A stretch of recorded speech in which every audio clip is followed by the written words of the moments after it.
साकार विश्वहरी बाबा तुम कहाँ हो? आखिर तुम क्यों नहीं प्रकट हो रहे हो?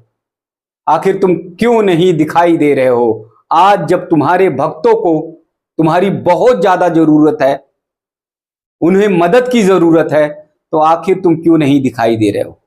हाथरस में मौत के तांडव ने जब नंगा नाच खेला तो उस बीच साकार विश्वहरी बाबा गायब हो गए, अपने काफिले से आगे बढ़ते चले गए और उनके सामने मौत का तांडव मचता चला गया। लेकिन बाबा एक बार भी गाड़ी से उतरकर अपने भक्तों की सुध नहीं लेते। बताया जाता है कि बाबा हाथरस से पहुंचे मैनपुरी आश्रम में रात में रुके और रात में रुकने के बाद जब पुलिस ने चारों तरफ से घेरा डाला, छानबीन की तो उनका पता नहीं चला। उनके भक्तों ने कुछ इधर उधर की बातें बताई, यानी सही तरीके से बताया नहीं। उसके बाद पुलिस रात भर डटी रही। सुबह बताया जाता है, ऐसी जानकारी मिल रही है कि बाबा किसी गुप्त रास्ते से गायब हो गए, अब वो आश्रम में नहीं है। बहुत सारे लोगों का कहना है कि बाबा आश्रम में ही थे, रात भर वहीं रुके थे, लेकिन उसके बाद वो वहां से कहीं गायब हो गए हैं।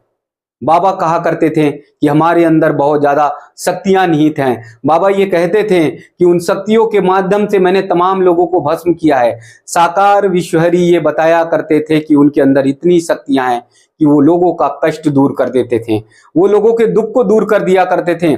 बहुत सारे ऐसे लोग थे जिनके जीवन में बदलाव नहीं आता, जिनके जीवन में परिवर्तन नहीं आता।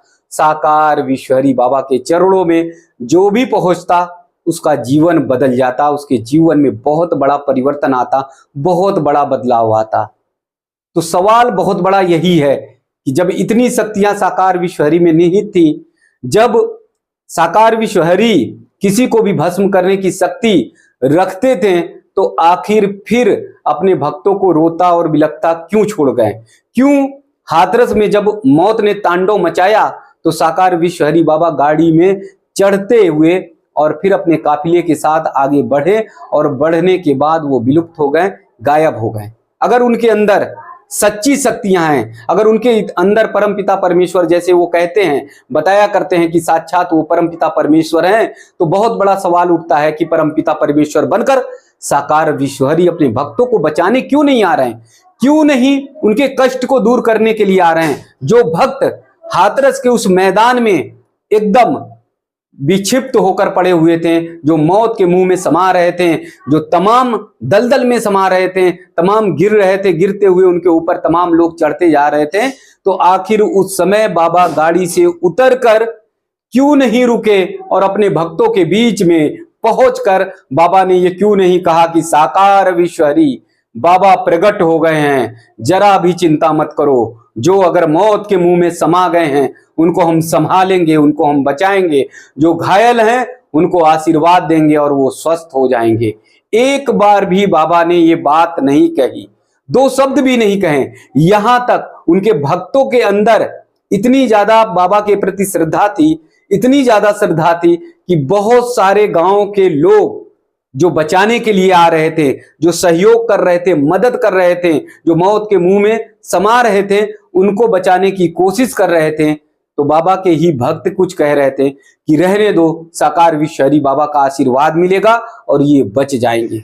तो सवाल यही उठता है कि जब साकार विश्वहरी बाबा के अंदर इतनी ज्यादा शक्तियां मौजूद थी, तो वो अपने भक्तों को क्यों नहीं बचाएं?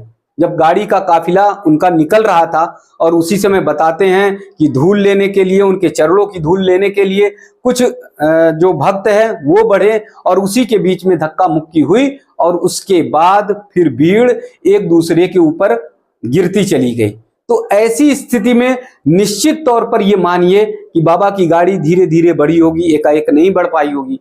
बाबा अपनी आंखों से जरूर देख रहे होंगे कि किस तरह से मौत का तांडव मच रहा है, किस तरह से भगदड़ मच गई है, किस तरह से लोग एक दूसरे पर गिर रहे हैं और मौत के मुंह में समा रहे हैं। लेकिन उसके बावजूद फिर एक बड़ा सवाल यही कि साकार विश्वहरी बाबा क्यों नहीं रुके, क्यों नहीं गाड़ी से उतरकर अपने भक्तों को बचाने का काम करते हैं, क्यों नहीं बाबा अपने भक्तों को रोकने का काम करते हैं।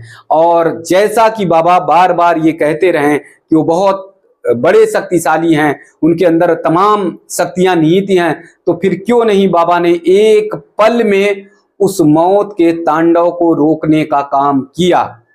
ये सवाल हमेशा हमेशा के लिए, समय के लिए उत्तरित रहेंगे और बाबा को इसका जवाब देना पड़ेगा। आने वाला समय कभी भी उन्हें छोड़ेगा नहीं और बार बार उनसे सवाल जरूर करेगा कि इतना बड़ा कांड हो गया, इतना मौत का तांडव सभी के सामने, आंखों के सामने लोगों ने देखा, लेकिन बाबा अपने भक्तों को उनके हाल पर छोड़कर आखिर क्यों फरार हो गए?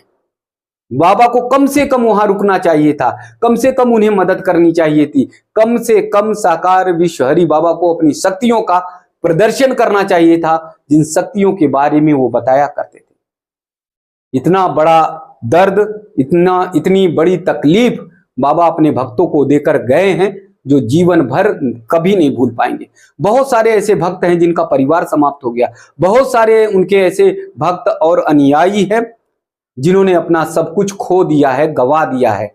अभी भी वो बदहवास हैं, अभी भी उन्हें होश नहीं है, अभी भी वो बेचैन हैं और वो दर्द और पीड़ा से करा रहे हैं।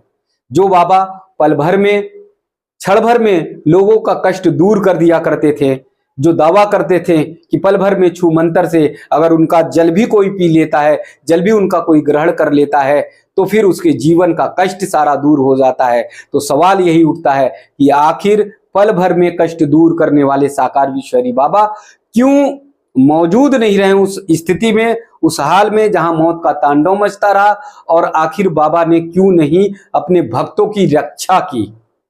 ये बार बार सवाल उठता रहेगा। समय एक दिन ऐसा आएगा कि बाबा को इस सवाल का जवाब जरूर देना पड़ेगा। आप सबसे भी अपील है कि इतनी भीड़ भाड़ वाले इलाके में जहां पर भी बाबा एकत्रित होते हैं, आप सबको बुलाते हैं, बड़ी संख्या में आप पहुंच जाते हैं अपने कष्ट को दूर करने के लिए, अपने दर्द और तकलीफ को दूर करने के लिए। और जब इस तरह का हादसा होता है, इस तरह की घटना होती है, तो बाबा लोग लुप्त प्राय हो जाते हैं, गायब हो जाते हैं, आपके हाल पर ही छोड़ देते हैं। तो इसलिए ऐसे बाबाओं से एकदम सावधान रहें, सतर्क रहें कि जो बाबा आपको कहते हैं कि आपके सारे कष्ट को दूर कर लेंगे, और जब आप पर विपत्ति आती है, कष्ट आती है, जब आप पे मौत का तांडव नाचने लगता है, तो वो फिर डर के कारण, भय के कारण गायब हो जाते हैं। कम से कम बाबा को मीडिया में आकर जवाब देना चाहिए, कम से कम बाबा को कहीं ना कहीं ये बताना चाहिए कि हाँ, ये हादसा जो हुआ वो दुखदाई है, कष्टपूर्ण है, उन्हें भी खेद है। अगर वो मानवता के सच्चे पुजारी हैं तो जरूर बताएंगे, और मानवता के सच्चे पुजारी नहीं हैं तो फिर बाबा इसका उत्तर कतई नहीं देंगे।